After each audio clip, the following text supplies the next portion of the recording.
People paying money to see me in a 20 by 20 ring.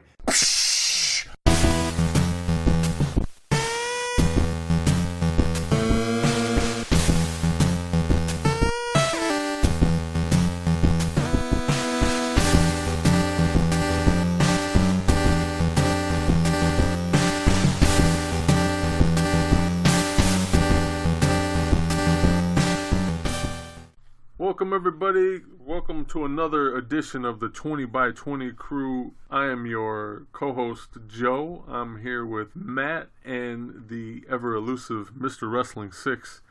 And this is a bonus show for us. We're going to celebrate the 20-year anniversary of King of the Ring 1998.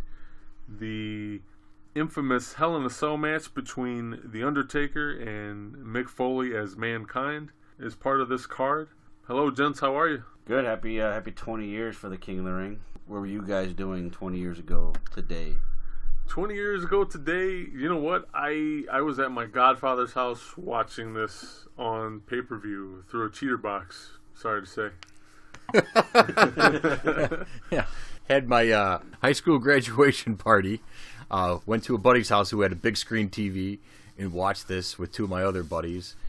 And I remember just being crazy and just rambunctious all night. Like, we were just amped up. And, you know, we were 18 at the time. There was no drugs or booze or anything at the time. But we were just amped up. We were excited. You know, it was the Attitude Era. It was a great time for wrestling. You know, everything about it was fun. It was a great night. I was doing shots of tequila with my godfather. I was also 18. So you were shots of tequila watching illegal cable. Yes. You were moving on. So I was 8, and I was also watching on illegal cable. Basically the Cody of the 90s. Yeah, pretty much. You know, you get to every channel you want, all the pay-per-views, all 4 of them, I think, at the time. Yeah. And I was watching this one live too, and this was the first pay-per-view for me that I had rented at the video store multiple times, and a lot of it was because of two reasons on the card: the Hell in a Cell match, and then the guy who we'll talk about later who won the King of the Ring tournament. I was a huge fan of. So yeah, this was I really hold a special place for this one for the King of the Ring '98. It gets talked about a lot because of that one match, but as we go through the card, there's a lot of other cool stuff that happened. The promotional poster has a gigantic guillotine covered in blood with Sable standing next to it, and it says "Off with their heads." I'm always curious as to the origins and whereabouts of these promotional posters and the decisions on making them. To me, there's like really no rhyme or reason. It's just like, oh, Sable's gonna be there. Throw a fucking guillotine, King of the Ring, you know, shit like that. So it's always interesting to see them. This event was sponsored by Super Soaker. Do you guys remember Super Soakers? Hell yes, I do. Did you guys ever have a Super Soaker? I had a couple. They didn't last very long. Yeah, I had one. It had a short shelf life, to say the least. It wasn't even a gigantic one, you know. Like, they used to have like the big fucking like hold 18 gallons of water kind of bullshit. No, I had a small one, and it died. I had a cheap dollar store knockoff one. Yeah, That's about as good as it got for me. But I come from a big family, so. Well, you know what? We usually did water balloons most of the time. Those were fun. Yeah, that was a good time.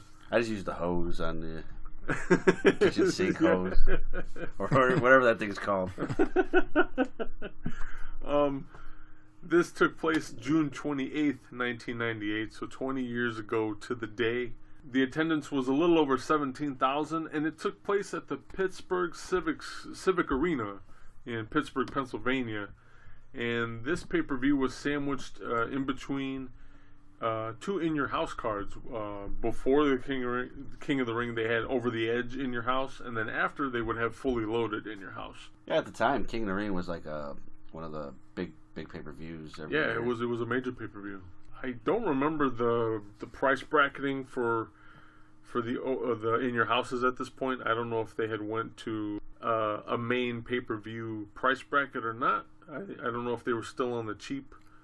But nonetheless, you still have King of the Ring as a major pay-per-view at this point. We actually have it playing in the background right now, and there's a qualifying match between The Rock and Dan the Beast Severn. Dan Severn was kind of an odd performer to have here in the WWF, at least for me, because to me he screams legitimate Kashoot fighter, and he was. Basically what he was, and much more than Ken Shamrock, to me anyway. And I think, if I'm not mistaken, he came into this either in contention for the NWA heavyweight title, or he was the NWA heavyweight champion. I don't remember, but I just remember him facing The Rock, and at the time I hated The Rock so bad I just wanted him to break his just break him. Damn. Tell me how you really feel. Yeah, man. that was my mentality, and I look back at it now, and I was like, what was I thinking? Like, I mean, nothing against Dan over here, but it's like, I mean, I quickly became a huge Rock fan. It's like I take it all back now, but at the time I wanted to see The Rock suffer. About Dan Severn, he definitely had he was intimidating coming to the ring. He was intense. I mean, he wasn't. He didn't have a lot of charisma or flamboyant or anything. You know, it's a shame he never used his mustache powers, because that's a great looking stash. He's like what's his name from Queen? Freddie Mercury. Yeah, he's like Freddie Mercury's beefed up brother. I am not the champion. So you have the actual King of the Ring tournament happen here, or finish here, I should say. You also have a Hell in a Cell match, and then you have a few undercard matches. I don't know what the dark match was for that event, but the show does open with a six-man tag between the Headbangers and Taka Michinoku against Kai and Tai, which was actually Funaki, Mensteo, and Dick Togo. That went a little over 6 minutes, about almost 7 minutes. You and I, as in the three of us, were talking before we started recording about the authenticity of the Headbangers and whether they were true Headbangers or not. Can you think of one act that you guys would have sported to the ring, like on a T-shirt or what have you, if you were the Headbangers at the time? This is June of '98. Pantera would be a good one. I think you guys know the answer for me. I'd be rocking one of my many Slayer shirts of that era. Yeah, you know what? To me, the Headbangers just kind of, like, at the time I was watching them, and I was just really starting to get into metal. My feet went into metal, and I looked at these guys like, oh man, these guys are in the same stuff I am, and then I just quickly kind of got that idea that, like, I don't know, maybe this is just an act, maybe this is just scripted, because it didn't seem like it was legit to me. It was those parts where it seemed really forced as far as like a gimmick. So I don't know. I would like to know if they are actually true Headbangers, or if they if they're radio rockers. Radio rockers. I totally agree with that. A lot of people know that Matt and I are roughly 10 years apart, so I'm 18 at this point, and I still don't know everything about metal, but even at that time I felt I had earned my stripes, and I was definitely a metalhead. And I questioned the same thing. Like, at first I was like, oh, these guys are pretty cool. Yeah, it seems some hokiness about it, but when you're seeing them wear Marilyn Manson t-shirts every single week, and don't get me wrong, Marilyn Manson was popular at the time, no problem, but my whole point with that is, like, switch it up. Another question was, were they being force-fed? Like, hey, you have to wear this, even if they were real Headbangers. Yeah, what gets filtered? Yeah, what gets filtered? Shit. At this point, yeah, that could have definitely been a possibility. Who's to say they weren't Slayer fans or Pantera fans? Well, I mean, it'd be the same thing if they wore Slayer shirts all the time. It's like, is that all you listen to is Slayer?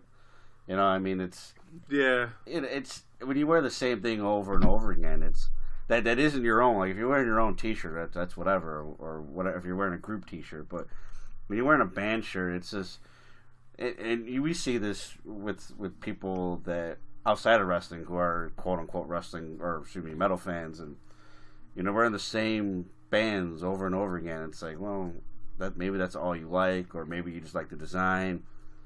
You're not really into metal in the way that a metalhead would be, because let's face facts here. In 1998 or 2018, metal is still the redheaded stepchild of music. And if you are a fan of metal, you're generally going to be pretty hardcore about it, dedicated, because you got to do all the work to get all the information on it. It's not like you can listen to the radio and, hey, the new Slayer album or the new Metallica. I won't mention Metallica, not so much, because they are more radio played than other bands. But you know, it's not like it's easy to get. I mean, it's easier now with the internet, but it's not as easy to obtain as it is with other genres of music. So when you see the same shit over and over again, you start to question the authenticity of their fan base. I totally agree. Just one last thing about that is, you know, being a huge metalhead, you know, the bands that you're really passionate about, you want to fly that flag. Oh, yeah. You know, like, I don't want to wear the same Pantera shirt all the time. I want to wear, you know, the other different band shirts. I want to fly that flag. Yeah, you know, I mean, like with Slayer shirts, I made the mention of it. I don't know my exact count. It's got to be close to 30, if not more, Slayer shirts alone. And that's just because they're my favorite band. And your wife must love you because she doesn't have to do laundry often. She doesn't have to do laundry, no, exactly. she's a happy wife. That's how I keep her happy. I keep buying more shirts. but yeah, like it's just like you said, you know, different album shirts, different designs. You know, it's not just Slayer. It's all the other bands that I represent. Same thing with wrestlers. You know, I don't want to wear the same Bullet Club shirt all the time, you know. So I bought multiple ones. One for individuals, one for different designs of the actual group itself. So yeah, I don't like wearing the same one. I want to represent and kind of spread the word a little bit more as much as I can.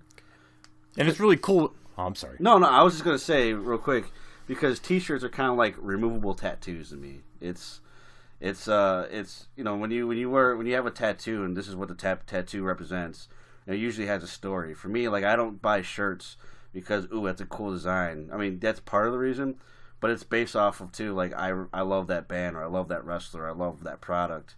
So it has a story to me. That's what I feel that, you know, a good T-shirt represents. I totally agree with you, and that's what I mean about flying the flag, whether it's metal, wrestling, whatever.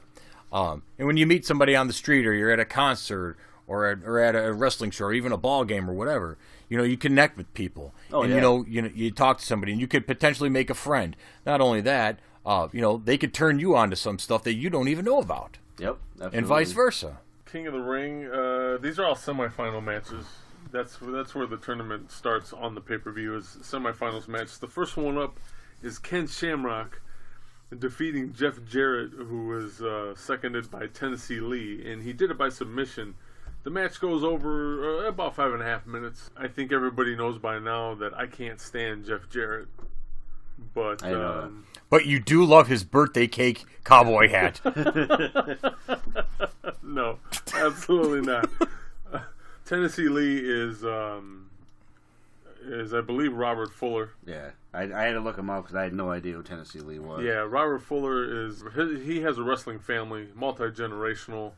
If you're not a fan or you haven't heard of the Robert Fuller Studcast, definitely go check that podcast out. That's an awesome one. He's a really interesting dude, and I'm not even going to start on him. There's too much to talk about, but really, okay. Yeah, really interesting stuff with him, and his dealings with just talent and organizations, and him running his own stuff. And he was like one of the pioneers of wrestling production, believe it or not. Okay. Yeah. So, but he's a really interesting cat. Here I thought he was just a lame Jeff Jarrett manager. No, not at all. They actually brought him in to give Jeff Jarrett some like a little more relevancy. Okay. So. Didn't work. No, nothing. Again, I'm a little biased here, but to me, nothing could get Jeff Jarrett over. Nothing. So, your thoughts on Ken Shamrock, though?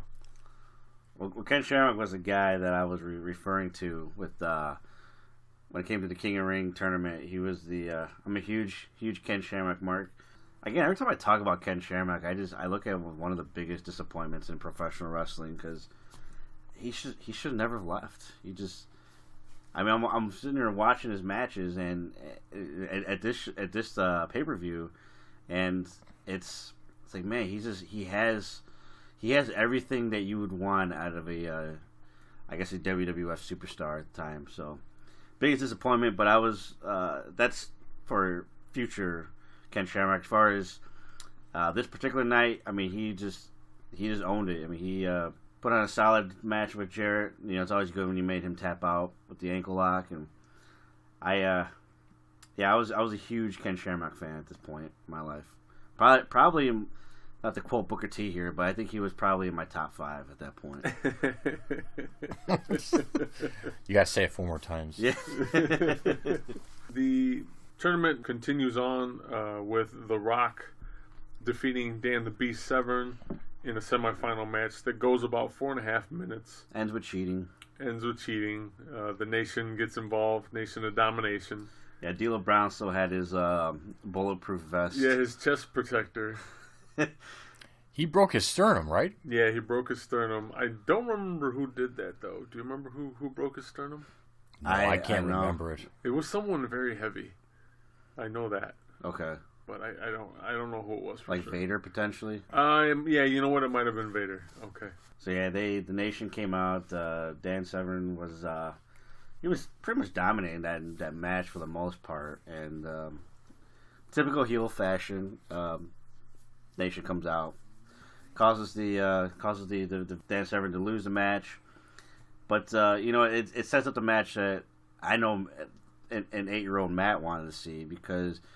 if you guys remember from our WrestleMania anniversary podcast from WrestleMania 14, we talked about Ken Shamrock versus The Rock for the Intercontinental title and how bummed I was when Shamrock won the match only to lose it via DQ. And it just sat with me for months. That's how dedicated of a fan I kind of still am to these days, to this day. But I always wanted to see Shamrock get in there and get his revenge on The Rock, and this was his opportunity. So this was the match that I figured was going to happen. Yes, I was calling matches at 8 years old, so that's how boring of a person I was back then. How about the Rock's boots with the missing calf? Those always were pretty legit to me. I don't think he had like super calves to be sporting them like that, but no, definitely not Bully Ray calves. But in time, they did develop a little bit more. Yeah, I mean it's unique. I'll give him that. You're unique. I try to be. Again, 8 years old and I'm predicting matches, so that's what I am. I was an 8-year-old booker. Never got signed though. Well, there's still hope. 20 years later, maybe. Yep. If Vince can do it, I can do it. Yeah, shit, yeah. I'm sure somebody will pick you up for a booking. But yeah, that was your semifinals. And, yeah, that's the end of the semifinals. So you've got Ken Shamrock eventually meeting The Rock in the next round. But we take a break from the actual tournament to have a tag team match between. You want to call it that? Yeah, if you want to call it that, with Too Much, which is Brian Christopher and Scott Taylor, or Too Sexy Brian Christopher and Too Hot Scott Taylor, against Al Snow and the Head. And there's a special guest referee that gets announced right before the match, and that's Jerry the King Lawler. The match goes about 8.5 minutes, believe it or not. Longer than the semifinal matches. Yeah, there's something to be said. We are talking about WWE though. So, True. It is what it is. I don't even know where to begin. I don't remember the storyline here between these participants and how Al Snow got rooked into having Head as his tag team partner. I think he chose him. I'm sure that was his choice, right? But the match ends with Brian Christopher connecting a bottle of Head and Shoulders shampoo to Al Snow's mannequin head. That's that. Yeah, that's that. Your thoughts on too much at this point, or Al Snow and head? As far as too much, nobody really cared then. Did they ever really care ever? I mean, they were too irrelevant back then. True, but let's face it, they became over. They did. I'll give them that. But as too much, or when they became too cool? I think they were much more over as too cool than too much. Yeah, but I mean, but they still got over. Yeah, that's true. That's fair. They had a gimmick, but I don't think they really act the part. Like, they were supposed to be pretty boys, I thought. But like, when you think of that, like, I think of like maybe a Shawn Michaels or a Rick Martel. At the time, yeah. Yeah, they're more just, we're pretty boys, but we kind of wrestle, I guess. They kind of wrestle, and then they had more of this house music dancers approach. Yeah, I don't know. Maybe I always thought maybe I was just too young to get it at the time. But as I'm sitting here watching it again, I still don't get it. Clearly not if you're fucking booking matches over there. But I was a fan of. I don't know if that was just a kid in me that liked him. I mean, I know like behind the stupid gimmick is actually a pretty solid wrestler that knows the business pretty well. But I was a fan of the gimmick. I don't think as an adult I would be. It's because I only have so much room for stupid gimmicks when it comes to professional wrestling. You know what? I can't remember any Al Snow gimmick I thought that I would be a fan of for long periods of time, other than just him being Al Snow. Yeah. You know, I definitely got tired of the whole head thing. And what about Pierre, the deer head? Please. Or the Chihuahua dog he had that he supposedly ate. And, none of that shit really stuck with me. But I always do remember Al Snow as a good, solid worker in the ring. I kind of wish they would have let him elaborate more or, like, continue on with the Job Squad. I always thought that had a little promise into it, but obviously the company didn't see that. So let's picture him as Al Snow from that era and put him in today's wrestling world. I mean, certainly, in my opinion, he's one of those guys that, especially if you drop that gimmick, maybe only do it every once in a while. Hey, I can be silly too, but just be Al Snow.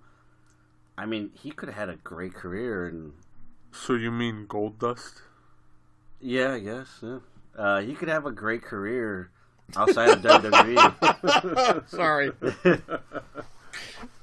Outside of WWE, he could have. I mean, like with like the Ring of Honors and all the other indie promotions that have actual like television time, or with the internet, they have internet now. Like, you can become over there. I mean, the problem at that era, it was you be the gimmick in WWE, or you take your shot and be a guy in WCW, but it wasn't going to happen unless you were an old timer.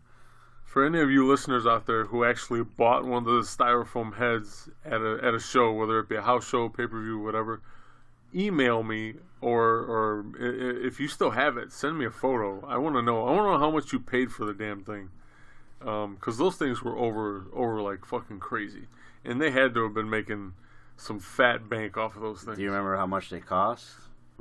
No, I want to say between $10 and $15 if I had to take a guess. Yeah, to me, Al Snow is he's definitely proven himself to be a guy that knows the business very well, and he kind of the wrong place, wrong time, wrong era almost, it seems, because he was nothing more than a joke almost wherever he went, and it's a shame because I actually thought I know he's a solid in-ring worker.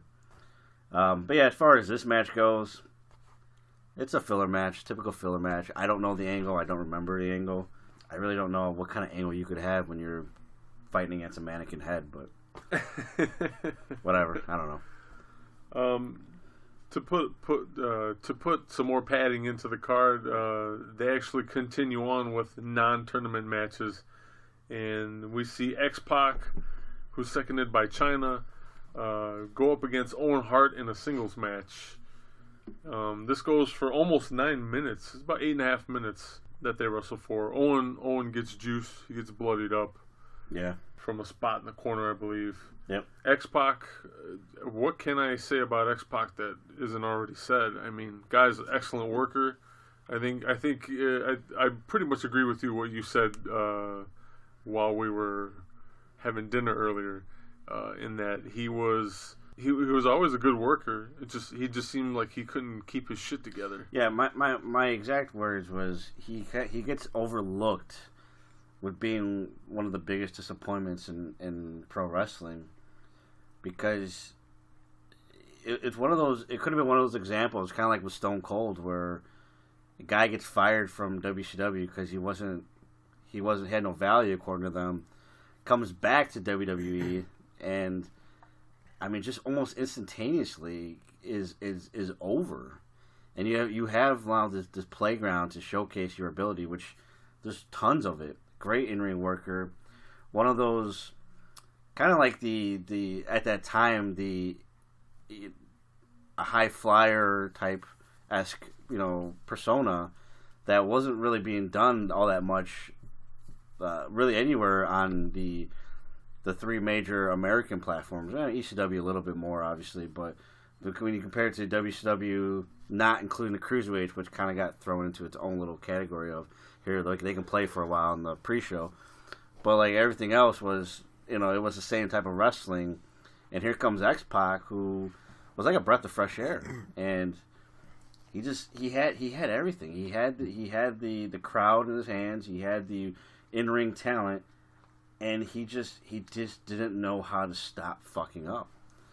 And it's a shame, because I wish we could be talking about X-Pac as, man, remember when he was just a European champion or just a tag team champion? Because that's a guy that if he kept his stuff together, he probably could have been a world champion. And it's a shame that he never allowed himself to grow to that because of whatever he was doing behind the scenes. True. Very true. Totally agree with that one. I was a big X-Pac fan. Six-Pac, whatever you want to call him. Sean Waltman. 1, 2, 3 kid. What was your favorite X-Pac move? Bronco Buster. Bronco Buster?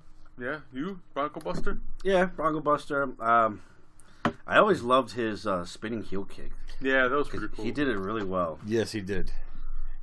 But yeah, the Bronco Buster was always fun. I admittedly did a couple Bronco Busters in my day, and I hurt myself more than I hurt anybody else. So. Speaking of that spinning heel kick, Owen Hart was another one who pulled it off really well. And yes. In that match, did we see that? I don't remember seeing No, I that. don't think he did in that match. Like where they both did at one point to one another. No, I don't think so. Not in that match. My favorite was the leg drop, where he wouldn't like. Oh yeah. He wouldn't necessarily get any height off of it. He would just kind of like drag himself onto the guy and like roll across his face, basically. Mm-hmm. That was always pretty cool. That looked like it hurt like a son of a bitch. So yeah, X-Pac defeats Owen Hart. Again, another match where it's not part of the tournament, but you have the New Age Outlaws, Billy Gunn and Road Dogg, defending the tag team championships with China against the New Midnight Express with Jim Cornette. This was probably a little bit of the last NWA angle stuff that was going on. The New Midnight Express was Bodacious Bart Gunn and Bombastic Bob Holly. And they were the NWA Tag Team Champions going into this match. That was a pretty horrible angle at the time. It didn't really get a lot of push. I understand. You got to understand, I'm a big NWA fan to this day. So much so that I'm probably, out of the three of us, the only one that's following the actual Billy Corgan financed NWA. But you are right. But to have a new version of Midnight Express come in and be a part of this whole NWA angle in the WWF at the time, it was complete and utter horseshits, or as Jim Cornette likes to say, the drizzling shits. Yes, that's what it was. It was the drizzling shits. And this match, it was the same thing. The only good thing about this was the New Age Outlaws, because nothing against Bart Gunn or Bob Holly. I mean, they're both decent workers in the ring, but this was not not favorable to them. And every time I saw those two team, I never saw any chemistry with them either. I think this was, I don't know how long they were teaming before then. I know Bart Gunn was, the year prior he was teaming with Billy Gunn, and they were the Smoking Guns. So I mean, I just don't know how much time they had together, but it was never, they never wowed me. No, they just didn't look like they had the chemistry. Like it was more of a business relationship.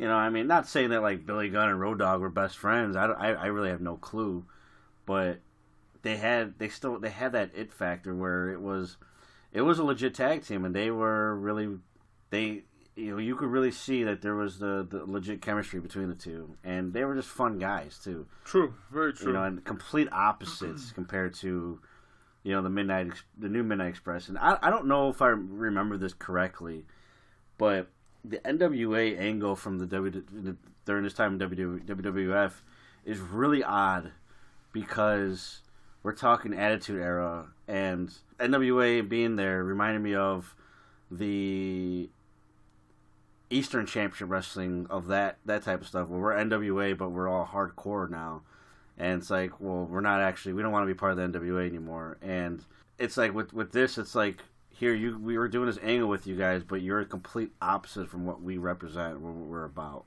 You're absolutely right. That's exactly what it was, and It just doesn't mix. It doesn't mix. It was a bad idea from the get go. We talk about swapping talent and having outside talent come to WWE, and I wish something they would do again. But this was just a bad example. Well, this wasn't even that, technically. It was WWF guys just being saddled into a faction of NWA guys. So they're just using the name at this point. They were just using the name and that's cheesy. Yeah, it was pretty bad. The match went almost 10 minutes, unfortunately. Yeah. But after that, we do get back to the tournament with the King of the Ring final, where Ken Shamrock defeated The Rock by submission, and it went a little over 14 minutes. I booked this match. You booked this match. I had Ken Shamrock beating The Rock. I don't remember exactly every single match. Obviously, this is 20 years ago, but that entire King of the Ring, I had this. I remember telling my sister, like, it's going to be, because my sister was watching WWF at the time. She wasn't quite that cool to be watching wrestling with her little brother. So I said it was going to be Ken Shamrock versus The Rock, and she said no way, and I said yes way, and I was like, Ken Shamrock's going to beat The Rock. The curtains were closed so the neighborhood kids wouldn't ride by on their bikes and see her.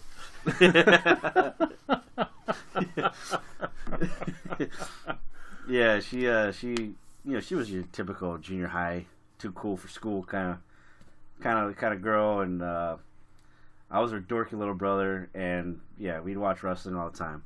So yeah, Ken Shamrock was the guy I was referring to again. Huge Ken Shamrock mark. I hated The Rock at the time. Absolutely despised that dude. I was also a big Farouk fan, though, too. That means he was doing his job. He was doing his job. Yeah, absolutely. Now that I'm older, I definitely I see that all the time now. But I was a huge Farouk fan too, so I was bummed when he got bumped from the Nation of Domination because of The Rock. But yeah, I mean, you're absolutely right. He was a great heel. He was absolutely a great heel. But I was happy to see Ken Shamrock win, and that was kind of like, in my opinion, the beginning of where the disappointing Ken Shamrock comes about, because again, he wins the King of the Ring, he eventually wins the Intercontinental title, has a great run, and then leaves a couple years after this. He just leaves to go back to MMA, and I just thought that was such a stupid decision. I mean, if that's your passion, that's your passion, but I don't know. I just don't see how your passion can be to get beat up in your 40s and 50s, because I don't think he's won much since his late return. No, I don't think so either. I mean, I know Tito Ortiz pretty much had his ass, for a number of years, and whatever. I mean, if you enjoy getting your ass handed to you every single fight, then whatever. Well, it's a shame too, because another possible, he could have been a future world champion as well. Yeah, absolutely. I think.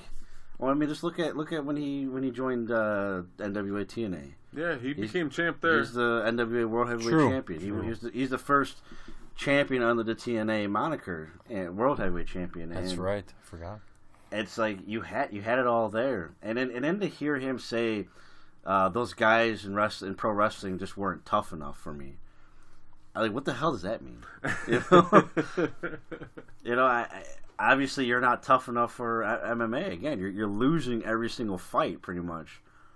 I don't know. But you're absolutely right. Like, this is a guy that could have been, I don't want to say the next this or next that, but he could have been the next top champion. And look at that era, the type of guys he would have been fighting against. Triple H, Stone Cold, Rock. Rock. We already faced Rock. Sorry, but Kurt Angle.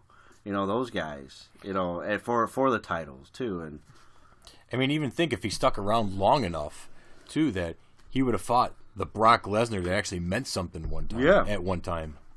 That would have been pretty sweet. That's actually not a bad fantasy book right there. Is Brock Lesnar versus Ken Shamrock at that time.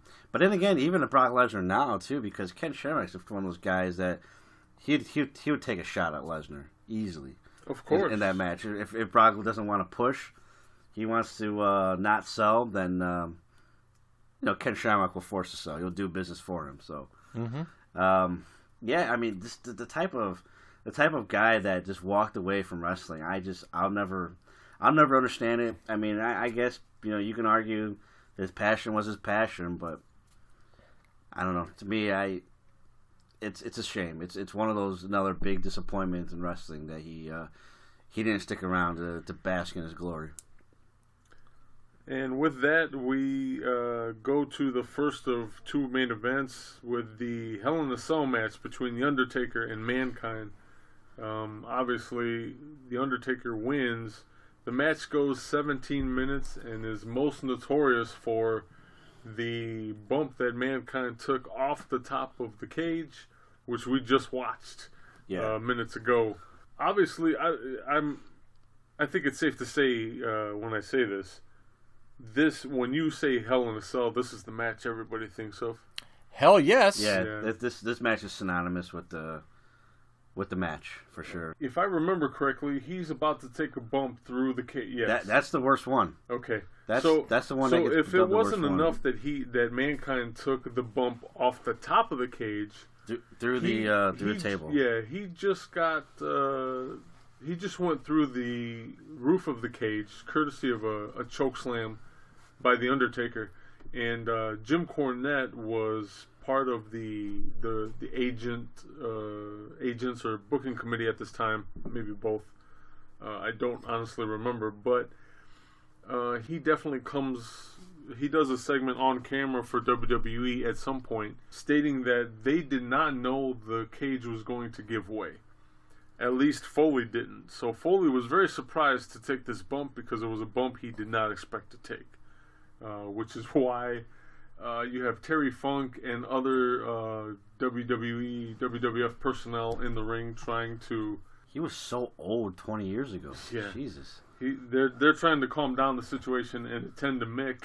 Yeah, he's wearing sweatpants. Yeah.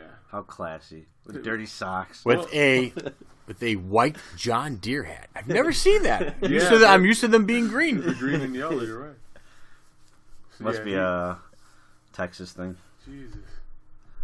Yeah, the choke slam through the cage was the worst one, according to the man himself, Mick Foley, because of the surprise, like you said. But the chair made impact too when he came down, and there was absolutely no give to that ring. As ridiculous as it sounds, the table broke a lot of the fall from the drop from the cage. I'm not saying it felt good, but it definitely was good. It could have been a lot worse. It could have been a lot worse. To get chokeslammed through the cage and onto that mat. I mean, he just smacks flat on it. I mean, it looks pretty nasty. And watching this live, I thought, probably like most, that it was the table that did it. But hearing back and hearing Mick Foley talk about this match many years later, as we see a tooth up his nose. That was from the chair. That's from the chair. Yep. Yeah. He talks about that the bump from the roof of the cell onto the mat, and just how that was the worst one that he took all night. Just again, absolutely incredible thing to watch. Scary, even 20 years later. Just absolutely scary to watch it too. The chair knocked out his tooth, and a few minutes later, they do a close up with one of the cameras, and you see him smiling with a blood-filled mouth and a tooth hanging out of his nose. Jim Cornette would go on to say that he actually swallowed the tooth, and the tooth passed through his nasal cavity and out of his nose. That's how hard of an impact it was. My goodness. Holy shit. So, that's the first time I've ever heard that. Yeah, this match is absolutely insane. You know who I want to hear, and maybe when we're getting closer to his retirement, that will actually have a legit documentary of some kind, interview. Undertaker. We've heard Mick Foley talk about this match. We heard others talk about this match, but because of the kayfabe, the only time they really like to keep kayfabe 100% is with the Undertaker, it seems. And we don't see. I've never personally heard any interviews. No, he doesn't do shoot interviews. He doesn't do. And maybe someday, hopefully, when his career is done, maybe he'll sit down and talk about his career. And this is one of them that I would love to hear. What are you thinking? What is he thinking as he's seeing this? I mean, we talk about Mick Foley, how did he survive this? But what about Taker? This is a guy that if I'm not mistaken, there's a lot of there's no animosity or anything like that. It's a friendly relationship for the most part, from my understanding, and you're putting this guy through hell and in a cell. Yeah. It's I don't know. What would your thoughts be if you're in that situation and it's fuck, I almost killed that guy on multiple occurrences. Yeah. So yeah, I would love to hear what he has to say about this. And match. I like him. Yeah. I've had dinner with his family. Now, are these the only two major bumps that he takes? No, we got thumbtacks though. Oh, there's still thumbtacks. Okay. Yeah, there's a lot more that happens in this match. Tim White is the referee in this match, and hit me to some Tim White. I'm still trying to figure out the reason why here, but we're watching another match, and I saw Tim White, and I asked the question wasn't he the guy that was randomly trying to kill himself every single week? And I was looking it up, and it started in a year after this, around, I think it was Armageddon '99 when it started. And every single week he would do some kind of angle where he would try to kill himself. And I don't know how it ended, but I know there was he tried to hang himself, he tried to shoot himself, and it was just weird because for the longest time they never explained it. It was always we got to stop Tim White from killing himself. That was the angle. Where's Tim White at? Oh, he's over here, trying to down a bunch of rat poison. And it's what's going on here? I want to say this has Vince Russo written all over it, because when Vince Russo was booking for the WWF, there was a lot of it. A lot of his approach was everyone had to have a storyline. Everyone, whether it be referee, road agent, announcer, wrestler, you name it. They all had to have their own little stories going on as part of the content. That screams Vince Russo here. Yeah, it's not 1999. I'm sorry, I apologize. It's actually mid 2000s Armageddon, 2005. Oh, okay. So this is post Russo. Okay, so but then, I will agree that Vince Russo would come up with something like this. yeah. And who knows? He probably called him up hey, it'd be a good idea. Just kill yourself every single week. I don't know if they were trying to do some kind of Kenny type shit where he just died. I mean, he never died. It was Josh Matthews. No bloody nose for Josh Matthews. I was gonna say something about that too. If you don't know what we're talking about, yeah, he we'll post it on the website. There's plenty of occurrences where he randomly gets nosebleeds while he's doing commentary. While he's excited. doing commentary. He's an excited boy doing commentary. Yeah, he would do the interview, and then Tim White would try to kill himself. and it ended in 2006 when he shot. I don't know if it was by accident, but he ended up shooting Josh Matthews, and that's how the angle ended. So I guess he just needed to hurt somebody. I have no clue, honest to God, clue. Have fun, not guns. Yeah. Little fun fact: he's no longer a referee, but apparently he works security now for autograph signings. So Interesting. good for him, I guess. I don't know. Yeah. He's got a job. So Autograph signings for wrestlers or just any autograph signing? for WWE superstars during appearances and autograph signings. Oh, okay. So he still works for the company then. I guess. I don't know if he works for the company or if he's. Yeah, it'd have to be if he's doing a bunch of them. Unless he works for a company that's kind of like grandfathered into a nice contract. I'm not sure. But yeah, it was a weird angle. I again to this day, if anyone could tell me what that was about, or who came up with that crazy idea, I don't know. Vince McMahon. That could very well be too. I mean, Vince could say. Well, I don't know if Vince ever said anything too much about Vince Russo, but say what you want about Vince Russo, but yeah, he's crazy stupid sometimes, a lot of times. But Vince McMahon too is another guy. It's just like, where do you come up with this stuff? And as we're talking, you talked about the high spots. There's choke slams on the thumbtacks, and I don't know at this point if he even feels anything anymore. well, he's Foley, Mankind, is credited with. I don't want to say he's a glutton for pain, but he could definitely handle. He had a high pain tolerance. He'd be the first to tell you that. But that combination of bumps in this match, I am surprised he's still alive. He's still functioning in the match.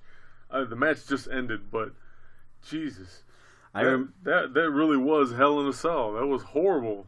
I remember watching his documentary when it came out a few years back now, and he goes to the back, and Vince was the first one to approach him, and he's the one that he thanks him. I don't know if I'm quoting this correctly, but he's like, "Thank you for everything you did, but never do that again." Yeah, and yeah. It's like, fuck, man. Yeah, Jim Cornette also, along the same lines of Vince, he also was one of the first people to see Mick after he came in the back, and he was trying to get him out of the locker room and into Vince's office, because Vince's office was one of the only places nearby that had air conditioning, and the fucking locker room was like stupid hot. And obviously he doesn't feel good. He's in a lot of pain. The last thing you need to be is in a highly heated, un-air conditioned room. Yeah, be uncomfortable and in pain. Even more uncomfortable, I should say. With a bunch of men on high protein diets farting. Yeah. Especially if Vader is back there. Oh God, yeah, the Vader funk. Yeah, with his nasty ring attire. It's a good thing you didn't try to shake his hand or hug him or anything.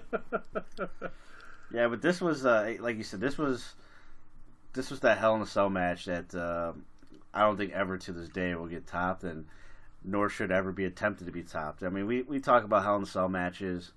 I know I have, and I expressed frustration like with the Undertaker versus Triple H one from WrestleMania a few years back. Now I can't remember which number it was, and how lame of a Hell in a Cell match it was because they didn't do anything in it. No.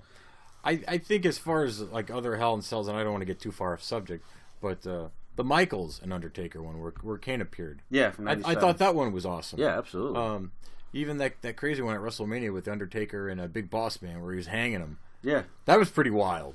Not the greatest match, but that was wild. That does not age well, let me tell you. Hanging a fucking guy from with a noose and the whole line. Oh boy. Yeah, and then again with Mick Foley, the Cactus Jack Triple H one from 2000. Oh yes, how could I forget that? That's a great one too. And then you got some meh ones, but over the years they kind of got back to, again, nothing's ever going to be as physical at this, nor should it be. Because again, I mean, you look at Mick Foley, he got lucky that night. He could have easily died on a couple of occasions. But again, a Hell in a Cell match, if you're going to do it, we talked about this before, where if you're going to do a specialty match, you have to do something special pertaining to that match at some point. Like we talked about with the women's Money in the Bank ladder match, for example, where they didn't really know what to do with that ladder. They were too afraid to actually do stuff with that ladder, and then don't have the ladder match. So, like going back to the Taker Triple H one from that Mania, if you're not going to do anything with that cell besides maybe a couple of like, I'm going to bang your face against this and that's it, why even do a Hell in a Cell match? What's the point of it? So, I'm glad that over the years, one of the first things that pops in my head was the Charlotte versus Sasha Hell in a Cell match. That was fucking good. It was really good. Yeah, nobody's falling off through tables or through a cell, but nobody should have to. But it was physical. It was physical, and they were sure to make sure they told a story. Yes, and I think that's the most important part of any match, whether it's in a cage match or what have you. You got to learn how to tell that story. Just like Terry Funk is walking without shoes on right now. Yeah. He actually got knocked out of his shoes by the Undertaker. That was pretty cool. With his Funk You shirt. I still want that shirt. I'm sure you can find it on eBay or somewhere. Yeah. Speaking of which, we're watching this on the WWE Network. If you don't already have a subscription, you can find more information on obtaining one on the cheap through us at 20x20crew.com/podcast/WWE Network. That's all one word. Also, the other pay-per-views that Matt just mentioned, you'll be able to find it in our store, also at 20x20crew.com. It's also a little weird here too. Before we get to the main event, seeing Jim Ross without his Bell's palsy face on. I think I can't remember when he had the first bout or the one that did the permanent sagging to his face, but obviously it's been a while for us. But he is Bell's palsy free here at this event. And it's just weird. It's weird to see him like with a regular face because it's been so damn long, But now they're showing a video package, basically catching us up on the whole Kane versus Stone Cold Steve Austin feud, complete with Paul Bearer, who has lightened up his hair. Originally, the whole idea behind him lightening up his hair, he was supposed to go bleach blonde. And I guess they told him because his hair was dyed dark for so long, if he were to go straight from really dark to really light, it would have fucked up his hair. So he had to do it in steps. Okay. And so they couldn't do it in time. So he's got like a light brown hair color for this event. Is there a point for him going? It was just one of those things they thought that actually Vince McMahon thought. Here we go again. Yeah, that would be a good idea. That would kind of like get him over to be a little more heel. It's like when you told me about Dusty Rhodes, where he just looks at him and says, "I see you in polka dots." That, you know what? I see you in blonde hair. Listening to some podcasts Tony Schiavone has done, he will tell you he is the first one that's really adamant, who's worked for WCW, to be on a podcast and tell you that the whole Dusty Rhodes polka dots thing is literally a rib against Dusty Rhodes. And the same thing with Dustin, Dusty's son Dustin becoming Gold Dust. Again, it was like a little pot shot that Vince McMahon was taking at Dusty Rhodes and WCW. It was like he was throwing little jabs here and there, anywhere he could do it. Naming Virgil, $1 Million Man's manservant, essentially after Dusty Rhodes, which his real name is Virgil. True. Yeah. So, doing a little shit like that, just to kind of like, yeah, I got one back against them. That kind of childish, kiddie bullshit. But yeah, Tony Schiavone will be the first to tell you that. That's pretty much the ordeal with all of those things. Getting back to the card here, they're still showing. That's a long video package. Yeah, it's a long video package. It's longer than those semifinal matches. And not only that, but they're showing things that don't pertain to this match. They don't. They're showing Dude Love in there. Well, they're showing like a compilation of stunners. Yeah, look at all these stunners I've done. A compilation of choke slams. A compilation of tombstone pile drivers. And this is where Kane has the voice box. Yeah. And only these moves can be done in a Hell in a Cell. Now we're gonna get to it in a second, but I don't know. It's raised. See, for the longest time, I thought it was actually done inside of the cell. Like they just never picked it up. Well, it wasn't supposed to be. It was just a first blood match. Yeah, and then the cage lowered, and they're like, I don't know, where they're like, fuck it, this looks cool. Let's do it. So it did lower there. I'm not mistaken by that. It came down. No, it did come down. Yeah, it does come down during the match. I don't know. I don't think it hit the ground, though. Yeah, It came pretty fucking low. Yeah, It's like somebody fucked up then. Yeah, I don't know if it was a fuck up or it was just something that they thought, okay, let's add to it by re-lowering the cage. But yeah, it does come down during the match. And then, even if it was a fuck up, it's like, all right, you've already dropped this cage. You can't disappoint these people. Just, you see Vince go, oh, leave it where it's at! Well, I guess my theory is, and with all due respect to Stone Cold and Kane, like, the guy controlling the cage probably like, oh, we already saw our main event. It's time to put this thing down and take it apart. Like, fuck it. I don't know what these guys are doing, but Yeah. show's over. I'm hungry. I want to get dinner. I mean, this is one of those things where if you're Kane Stone Cold, it's like, yeah, we'll go out there and have this match, but like, the people are probably just, they're kind of taken out now. You just saw that incredible Hell in a Cell match, and now you're gonna do this. It's like, It's a hard act to follow. yeah.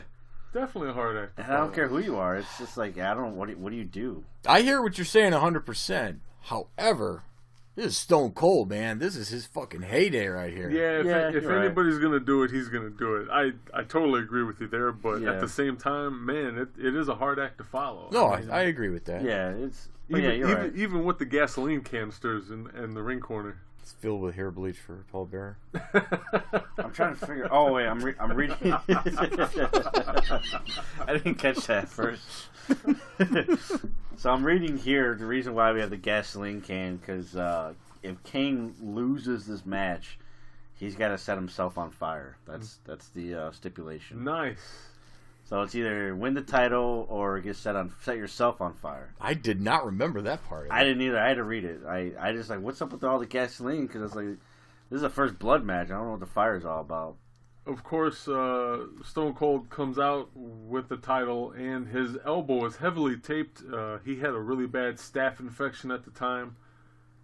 They had went in there and scoped it to get a lot of the pus out, and so that's why he's heavily taped up.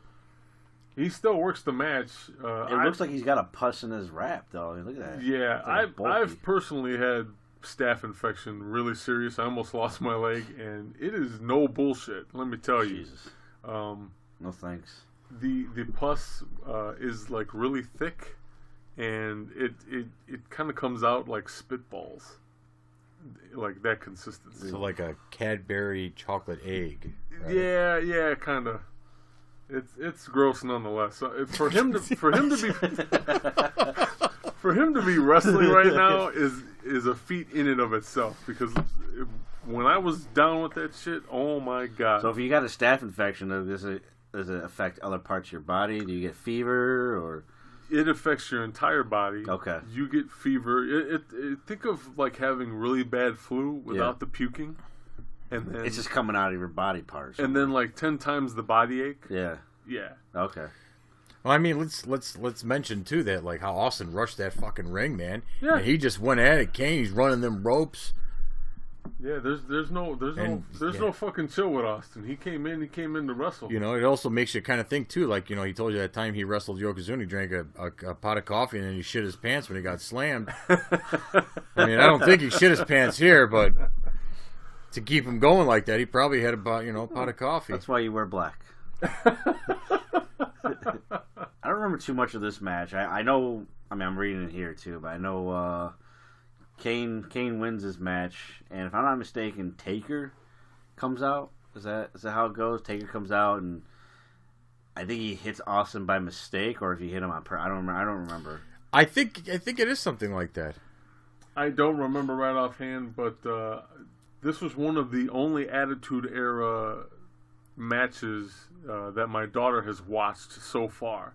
And she came up with something that I never even fucking thought of, and that was, if this was a First Blood match, how come Kane is able as we see the cage come down slowly. How come Kane is able to have an all red jumpsuit on, especially covering his arms, Just in case they fucked up. and a mask? She's like, how the hell are you supposed to tell if he's bleeding or not, unless he's bleeding on his hands? So, and you're right, that's probably definitely helped the situation in case there was a I appreciate young bookers, by the way. Yeah, a missed spot or something to where he actually bled first. But yeah, she noticed that right offhand. I'm like, wow, you know what? I've watched this how many times, and I never thought of that before. She ain't no Vince Russo. Yeah, it's gonna come down and Austin's right there. Yeah, it's actually coming down slow, but it hasn't come down all the way. If Kane is standing up straight up, it's right about even with his pecs at this point. And now it's going to go a little bit lower, a little bit lower. Yeah. It doesn't it trap Austin? It does trap Austin? It does trap Austin. As we see the tons of signs at ringside. This one says, when you hear the glass, that's your ass. I love that one. That's pretty good. I don't recall any of that. I thought it was already... they're just pretty much fuck it, we're not raising this cage. I never knew it came down again. I just don't remember that, but yeah, I just remember it was weird. It was why are they still doing this in the cage? Yeah, it's coming down on Austin right now. He's trying to get out of the corner. Kane wins the match here, wins the title. He holds on to it for a total of 24 hours. If that, yeah. The match goes about 16 minutes. We were talking about this before we started recording. The next night, they are actually in Chicago, and Kane loses the belt the next night on Raw. I know you and I are talking about these type of title changes, and not much of a fan of that. No, but not at all. But you know what? As long as you're telling the story, like I said in a previous episode, as long as you're telling that story and you're doing your job, the title, everything will fall into place. You won't have to worry about the legitimacy of your title. You won't have to worry about your title losing heat or losing shine, no matter what the situation may be. I wonder what was the point though? What was the idea behind her? Hey, we're gonna have you lose the title. Is it so they could say that he's been a champion when they put him in other main events? Yeah, I guess so. I don't know. I'm just trying to make sense of it. We saw that with Jack Swagger, where it's this guy's a former world champion. It could have been that. Yeah. You know what? It also could have been an insurance policy just in case Austin was not able to make it to the next night on Raw because of the staff. That's a good point. I mean, because WWE doesn't like having their champions not be at the show. That doesn't happen ever. Oh, no. No, and you don't take that belt hostage. Never. That does not happen. It could never show up on another show. Never. If you are a champion, you show up at Raw every single night with that belt. Isn't that right, Brock? Since we're talking about this, this one night, holding the title for one night and losing it, the next night, I believe, now, we're going to have to check into this. If my memory serves me correct, I think a few months prior to this happened in WCW to Macho Man. He won the belt at what was that one? It was like a Stampede pay-per-view. Spring Stampede. Spring Stampede, and I think didn't he beat Ric Flair for the belt, and then Hogan beat him the next night on Nitro. That's also a 20-year thing. I believe it was a few months prior to this. We'll have to definitely do the research. I'm not sure right off the top of my head, but it does sound like a WCW move for sure. Well, we laugh, but at the same time, you got to think who's obviously drawing them, who traditionally draws money for them at this point, and it's Hogan. Well, it's also WCW, and from the interviews that I read, or I've seen, I should say, it's guys like Macho Man and Hogan, they just, you didn't know what the storyline was because it's whatever they wanted to do that night. So I can see them saying all right, rock, paper, scissors, you can win the pay-per-view, but then I get it at Nitro. Unfortunately, that's what happens when you have creative control in your contract. So. Yeah, that's exactly. I remember hearing DDP saying, Mach being so generous and hey, you're gonna win tonight, kid. Yeah. Oh. Okay, thanks. It's like, whoa. Who the fuck gave you all that permission? But, that was in their contract. So WCW did. WCW gave that permission. So I'll let you know if you're going to win tonight or not. Oh, okay, whatever. Definitely throws the booker's plans out the window when you have something like that in a contract that you have to adhere to. I always hear Tony Schiavone in my head when you and I go, or all three of us go to book fantasy matches, because he's such a proponent of, you know what, if you have time to comment on it, why don't you go and actually try to book shit? You go to a show and try to book shit, because it's so hard. It's hard because there's multiple factors involved, and we as fantasy bookers make it sound so easy, like, yeah, that guy will work with that guy, no problem. Yeah. And unfortunately that's not always the case, i.e. this whole creative control aspect of anyone's contract. That's just, wow. I don't know how they could come up with something like that and think it's going to work, and obviously it didn't.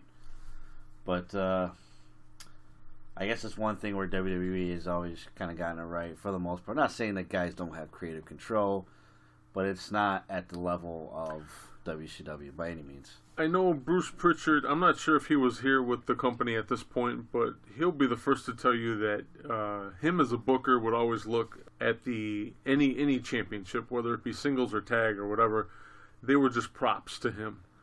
And it was his challenge to go and create the story around that championship. So he tried to make sure that the championship was still relevant no matter what they were doing to it. And that includes the hardcore title, which, always had that stipulation. If there was a ref around, it could be defended. So there's always that. Again, I'm not saying that Bruce Pritchard has anything to do with this one specifically, but just goes to show you some of the different kinds of points of view when it comes to titles and title changes. Not just with the WWF at this point, but wrestling in general. Yeah, the cage has been lifted up again to probably about even with the top rope almost. It makes no sense. Yeah, it's just up and down, up and down. Yeah. Like, because Undertaker's going to come in now. And he's tall. He's taller than our cameraman. And you know what? If that's the case, I wouldn't doubt, because especially after Foley taking the bumps, like, they wouldn't want Taker to climb in. And over, like, fuck that. We already had one guy almost die tonight.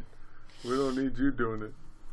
As I'm watching it, every time that we talk about anniversaries in the 90s, I look at some of these haircuts around here, and I see a guy with that bowl-shaped haircut. Yes, very, very Mo from the Three Stooges. Any of you guys ever rocked anything like that? Hell yeah. You got the bowl haircuts? I had that for a while. Yeah, and I'll have you know, youngling, it was called the skater cut. Oh, okay. I mean, thus I was never a skater. I think I tried skateboarding for about 3 days and then quit. But just to have you know, yes, I did for a short while until I grew it out. No, you know what? I never rocked the bowl cut or the skater look, what have you. I usually had the classic, slick back parted on the left-hand side for a long time. Yeah. And then in high school, I actually had hair down to the back of not the back, the middle of my back, like right below my shoulder blades. Scott Hall looking motherfucker. Believe it or not, yeah. And you're rocking along here, huh? Yeah, that was the only time. It just got to be too fucking much. I could not stand it, especially in the summertime. Good fucking God, no thank you. You don't want mine? No, thanks. Okay. No. Currently, for those of you interested, I'm rocking the toilet bowl haircut, aka the Caesar. I have been for some time. But you have a glorious beard, though. Thank you. You know what? Yesterday, during my MRI, the MRI attendant told me I had quite the epic beard. So, there you go. I can't grow facial hair, ladies and gentlemen. I can, but I'll tell you how to do that after the podcast. It looks like hair from another part of the body. That's what my facial hair looks like. I'm just lazy. I'm married, and I don't really care what I look like. That's what my facial hair looks like. But that's King of the Ring in a nutshell. That's King of the Ring 20 years ago. King of the Ring '98 happened. Yes. And it featured the ominous Hell in a Cell match with Mankind versus Undertaker. I gotta stop and say thank you to obviously every performer on the card, but most importantly, Mick Foley and the Undertaker for even agreeing to be in such a match and taking those fucking bumps for my entertainment all these years later. So it was definitely I'll never forget this. I haven't forgot it since it happened. It's definitely one of the pay-per-views that I've watched over and over and over again. Yeah. So, like I said, this was the first pay-per-view I ever rented, and I already knew the results. When I saw it at the video store, if you guys remember what those are, as we're watching Mick Foley just out of nowhere, miraculously still walking. He's running down the ring. When I saw it, I was like, I gotta watch this again, over and over and over again. This and Royal Rumble from '98 were the ones I just got the most. Yeah, absolutely. Like, thank you to Mick Foley. Definitely in order as you take Stone Cold Stunner. My God, we're talking about this 20 years later, not just like where were you in history 20 years ago, but like it's still relevant today. We still talk about. You still see highlights from Mick Foley in this match today, and when you can survive 20 years as far as highlights go, that's really just stands testament to what exactly you did that night. So it was a good show overall. There was a couple filler matches in there, but it is what it is. I enjoyed the King of the Ring tournament that year. I remember that not just from the three matches I should say from the night, but the entire tournament from the TV tournament as well. And I remember also being a fan of the X-Pac Owen Hart match. That was a really good match. I wish those guys would have had a longer rivalry personally. And again, Stone Cold Steve Austin. This was the Austin era, and so anything that he's in is a big deal. And it's one of those things too where you look back at it and it's like it's not just nostalgia. It's a little bit of sadness, man. Because I wish. Especially a guy like Stone Cold Steve Austin, man, I wish he was still around today. I wish he was. At this point, he probably would be retired, or at least semi-retired, if he was physically able to do stuff on a regular basis, wrestle, I should say. But you really miss this era for everything that it was. It was such good overall storytelling, man. And people can say, oh, it was too graphic, or it was too this, or too that, or too adult oriented. It was just great storytelling, and it was just great in-ring action. Even guys who weren't necessarily the best wrestlers, they put on great matches, and this was another example of that for me. That the Attitude Era will always be one of my favorite eras in professional wrestling. So that's my take on King of the Ring '98. Your last thoughts here as we see Austin bloodied to hell and losing the match, Mr. Wrestling 6. It was just a great time for wrestling. I mean, look at this crowd, man. I mean, everybody was excited. Everybody was having a good time. Everybody was acting nuts. And I'm not saying where everybody, was doing stuff to, get themselves kicked out or, jump on the guardrail or anything. But everybody was enthusiastic, man. There was a lot of connection there. Everybody was just enjoying it. Jumping out of their seats, yelling, hollering, man. Just getting crazy. Just loving it. The amount of signs in the audience. Yeah. That was... That was something to see. I mean, obviously, we've been to shows back then and what have you, and we got to see our fair share of signs. Say that 5 times fast. Unfortunately, one's right in front of us.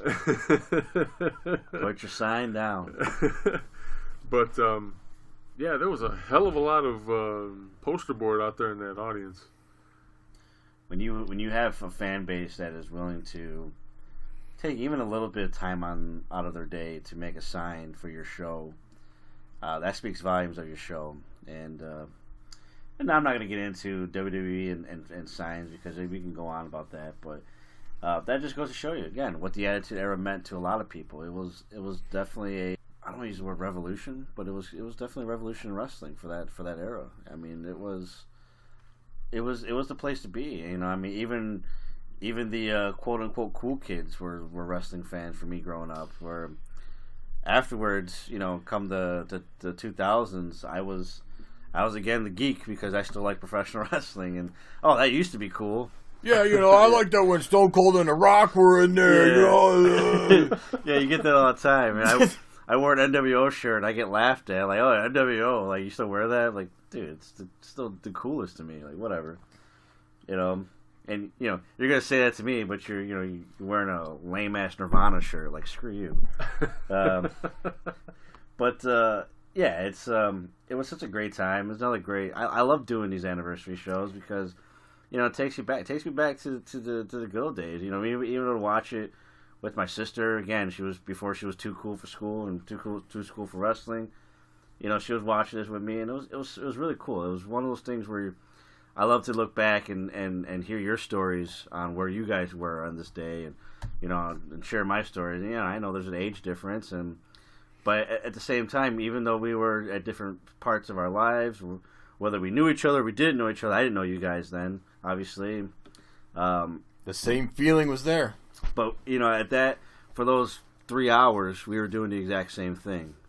You know, and we had the same love for wrestling, man, and that's what the shows, what this podcast is all about. Is about sharing our love for wrestling, and yeah, I'd love to hear all of your thoughts out there of where you guys were doing King of the Ring 1998. Were you watching on legitimate cable, or were you like the criminals over fucking here? thief. Yeah. So yeah, man, it was a great time, man. Absolutely. This is going to do it for our anniversary show. Once again, 20 years ago on this day, King of the Ring 1998 happened, and we would never be the same. So until next time, this is Matt, Mr. Wrestling 6, and myself saying, we'll see you in the ring.